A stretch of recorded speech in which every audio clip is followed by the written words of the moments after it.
on Friday, it was announced that Elon Musk was terminating his deal with Twitter to buy the company for $44 billion. On Friday, I reported that he had met with the people at Twitter and was still looking for the information on the number of fake users, known as bots, and that the social media site has. It's been a sticky point for Musk. He clearly wants to know the number of fake users and how Twitter both counts them and eliminates them. Twitter either has not or cannot provide him with this information after he has asked them several times. Look, I was thinking this weekend, and you know what happens when I start to think, right? Smoke usually comes out of my ears. Well, maybe not, but it is what it is. But let me tell you about what I was thinking.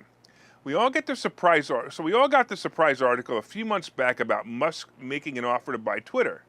Now, this is where I want to start. Was this a real offer?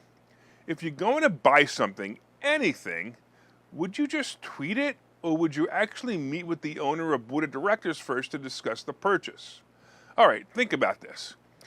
Let's say I wanted to buy the Empire State Building in New York City. Do I just make a tweet that says, here's my $2.5 billion offer? By the way, that's basically what it's worth.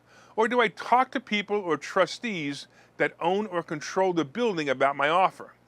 Now, I realize I'm not Musk, and my tweet might not be taken seriously, but even if it was, before making the offer official, I would do some due diligence, wouldn't I? In the case of the Empire State Building, I might look at the leases for the condition of the building, or even the history of the building, such as earnings or whatever, before I made my official offer. Now let's get back to Musk. He made this offer kind of haphazardly, or at least it appeared that way. Or did he? I'm beginning to think that the Twitter deal was something that was cooked up between him and maybe an insider, or even a bunch of insiders. There's no way he made this offer without a little bit of due diligence. And look, you might even say that he had a due diligence period in the contract, and that's how the bot discovery problem came to light. But it seems more like more needs to be done. Look, Musk has a habit of screwing with stockholders on just about everything he gets involved in. He is screwed with the stockholders over Tesla. He's screwed with them over cryptocurrencies when he tweeted about them.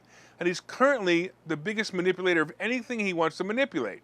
Now let's go back to the fact that he did some basic due diligence before making it public, and that he was going to buy the company. If he did, the bot issue would have been clearly something he would have seen. I believe he may have put this bot issue in the contract as the way out, and it's not a surprise. The next thing that will happen is Twitter will try to sue Musk to uphold the deal. He already has a $1 billion penalty if he does not consummate the deal. But does he have to pay it if there was a material misrepresentation? I'm curious, right? Does he have to pay it? I would love to read the agreement of sale documents and see how crafty both sides were.